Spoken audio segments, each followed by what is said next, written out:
Hello guys, in this tutorial you will learn how you can provide response instructions for chats and conversations on Duck AI, for example, to apply more context to your chats and conversations so that Duck AI may use that information and instructions for future responses in the given chat or conversation. So let us guide you through it, guys. So navigate to Duck AI, for example, via, DuckDuckGo or Google Chrome or any other web browser, and you can customize these instructions for each chat or conversation. So navigate to chat here, select it, click into that customize responses button, scroll down, and here click into this text field and provide instructions you would like Duck AI to apply to or to follow. For example, be friendly or use humor, or just think about these instructions.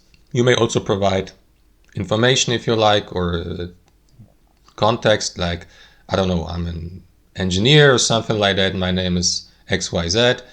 And last but not least, click into apply here. And from that moment on, Duck AI will apply the context for the given conversation. And you will need to do this for each chat or conversation separately, guys. So that's how it works. Thanks for watching, and I'll see you next time.